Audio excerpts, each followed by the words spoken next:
What if Canada built the ultimate weapon to stop a nuclear nightmare only to destroy it in a heartbeat? The Avro Arrow was a supersonic marvel that could have changed the world. But in 1959, it vanished, scrapped in secret, leaving a nation asking, why? Unravel the mystery of a dream too big to survive. Hit that subscribe button, this story's just taking off. It began with a Cold War chill.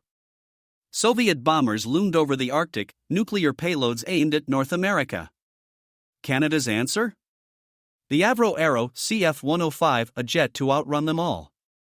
In 1952, the Royal Canadian Air Force demanded Mach 2 speed, 50,000-foot altitude, and range to strike far north. Avro Canada, riding high on the CF-100 Canuck, took the challenge. By October 4, 1957, the very day Sputnik shocked the world, the first Arrow emerged. Nearly 78 feet long, 50-foot delta wings, it dwarfed the American Phantom F-4. Powered by Pratt & Whitney engines, with the Canadian Orenda Iroquois waiting, it hit Mach 1.98 in tests, Mach 2 in its sights. RCAF historian Richard Main says it plain, completely Canadian, matching the best out there. Like this tech deep dive? Smash that like button for more. March 25, 1958, it flew, and jaws dropped. But whispers of doom were already swirling. Sputnik's launch screamed missiles, not bombers, were king. Experts called it push-button warfare, a misstep, sure, but it stuck. Was the Arrow dead before it could fight? Stick around to find out, subscribe so you don't miss the twist. Then, Black Friday, February 20, 1959. Prime Minister John Diefenbaker killed it. Costs hit $1 billion, no allies bought in. 6 arrows, 5 flown, 1 ready, were shredded, torched, erased, all to dodge Soviet spies. Avro collapsed, 14,000 jobs gone. Nation's aerospace hopes went up in smoke. But was it just money, or something darker? Drop a comment, what do you think went down? Theories swirl, US pressure to kill a rival? A government dodging blame?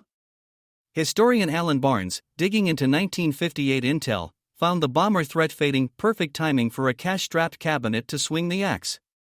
The scrapping was brutal, no second chances.